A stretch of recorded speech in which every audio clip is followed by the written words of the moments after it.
first of all, this isn't a biopic of her. This is 8 hours telling a narrative of the heart of an icon. And I think through that, we learn the human story of the artist that most people only see her as. The story of Aretha Franklin through the lens of genius. So we want to, the main thing we steer toward, we don't necessarily steer away from things. We steer toward things. We steer toward the truth. Every aspect, every costume that Jennifer designs, every shot that Brother Anthony makes and creates, every word, every gesture, everything exactly is in the direction of the truth and the righteous truth. It's a costume designer's dream. Imagine, right? And then with a long and illustrious career as hers, I get all these periods to do because we go way back to the 50s, maybe even a little earlier, perhaps, all the way through. How many artists get that breadth of a career? So basically with that, in terms of fashion and style and things that changed and came back and went out and came in again, that's amazing. Just, manna for me. Let me just roller skates. Roller skates.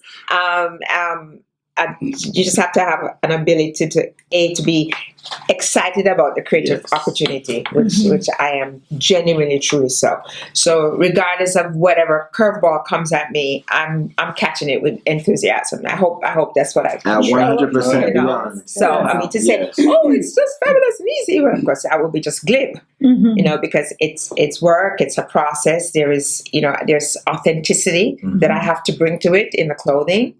So we do a lot of research. And there are things that I recreate, and then there are things that I emulate from what she wore. Because, of course, the other part of Aretha, besides the voice, was how she adorned her body through the years of her career. Everybody would know about the gowns and the furs and the bags. I have a funny story. Yeah, she was not afraid. She was for a lady of her stature and size, even from when she was in her younger years, she made some really bold fashion choices.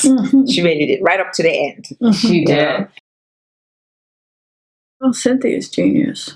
Yeah. I wanted a genius to play the genius. I figured, Cynthia, she's got, her Tony Award, Emmy, she was nominated for that Golden Globe. I was hoping she was going to get it. Yeah, the Golden Globe nomination, Oscar nomination in 2 categories.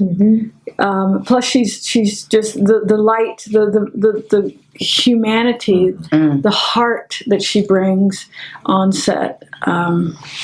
There's a calling that we all have felt about coming to this project. The story that you share when you two sat down to discuss it was, I always love hearing that story. Oh my gosh! So I was in a restaurant. Hanging out with Cynthia. I'd known her socially, but, hanging out with her about this project. And, the sound system on the restaurant is playing whatever's playing, right? She walks in, she sits down, and Aretha Franklin's Call Me starts playing. And I leaned over. No, I said, "Sister, you've been called." And she said, "I understand." Wow. So that was a real moment. And I thought, okay, we know. Anthony? We're still in the process. We're only 3 episodes in, and I think we're still discovering more things that are just beautiful, genius moments in Aretha's life. But I think for myself, it continues to, as many of the things that I've been fortunate and blessed to encounter and experience, I think seeing this woman, this human being that had a gift and an exceptional quality in her life, who understood what that was and continued to look for the moments and opportunity to, use her visibility, use her voice. She then began to use her activism, that all contributed to the river of change that I think helped transform this world.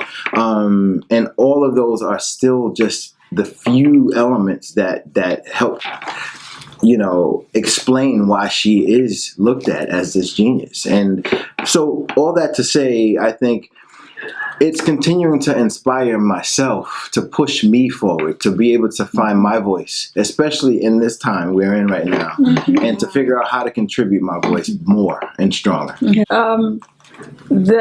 Again, I mean, when I met Cynthia, it was clear that she'd been called because there was a Queen's voice. When Bryan Graves had called me on FaceTime saying, you want to do this project, I'd been called. It sounds silly. It came over the telephone. But I believe, that God works through people. And it just reminds me of how much I love my people, how much I love us, which doesn't exclude anybody. How much us and all of us, how much strength there is in the community, how much we have to share, how much, when they said really that they're going to include Aretha Franklin in a series that has been featuring white European straight men folk, that's okay. Einstein, give it up. Picasso, give it up. I don't have a problem with that. But when they said we want to include Aretha Franklin in this series, suddenly now Genius is doing what it actually does do, which is being inclusive. And just to know that I am an agent of that change, that I have been called to provide, to lay the blueprint of that story, and then invite other artists in and lock arms with folks like these folks and bring the story to our audiences.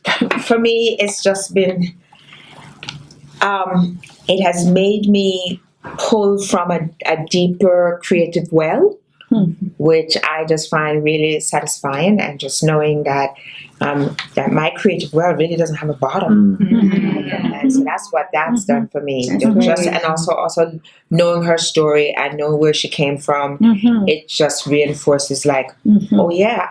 Then if she can, then I can do that in representing her visually.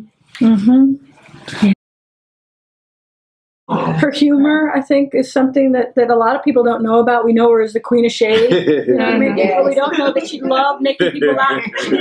She loved cooking. She was a brilliant cook. Yes, and she played golf. She played golf. Exactly. Yes. A brilliant pianist, which we don't, we only. Wow. Oh, brilliant piano player.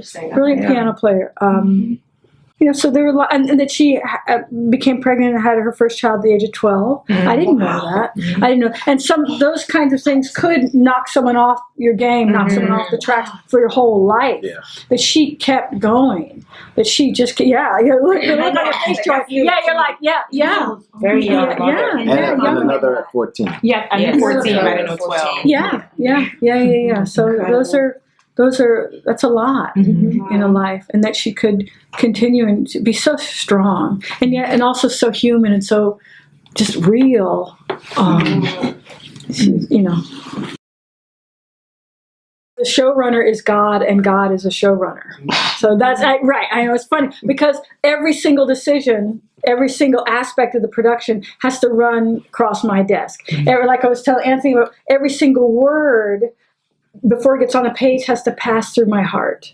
Right? And before it gets on the screen, it's got to pass through brother's heart. Before it gets on the body, it's got to pass through. You know what I mean? But every single word has to pass through my heart. So that's what a showrunner is.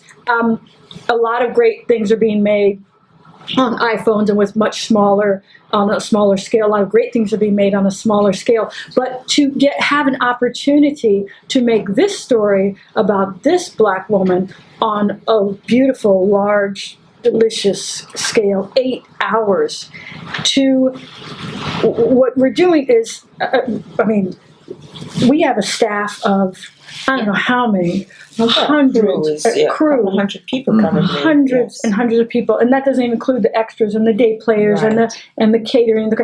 We have hundreds and hundreds of people. We are responsible to the bigwigs. It is an incredible opportunity to shine. And we are relishing the opportunity, especially with this project, So sure, we can, and I've made plenty of projects where, small scale and stuff, and they're very beautiful, and it's very important too.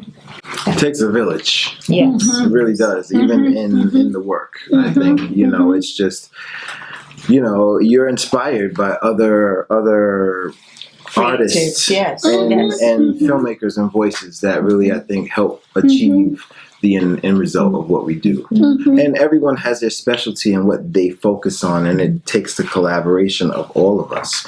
You know, the blueprint is laid, the idea and the dimensionality of it is envisioned and formulated, and then that transcends through all the departments that specialize in every aspect of it, from costumes to hair, makeup, to the lighting, to the grips, to the camera, all of it. So it's things are varying in terms of the process, but I think anything, especially this magnitude, requires support. And there's quality. Yeah. You know, there's only a certain point to where you can get minimalist about it. There's certain things, there's certain projects that has a very lush requirement and expectation, then you have to have the right infrastructure to bring that forward, I think. Good. I get to use three. You came to my dream project. Oh. Okay. Wow, that's very good. She hopped on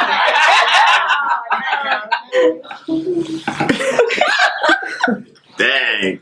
Oh. Just any three. Go for it. You could do this. Your three. So very blessed. Wow. Dang, y'all. Oh, God. Thank you, Jesus.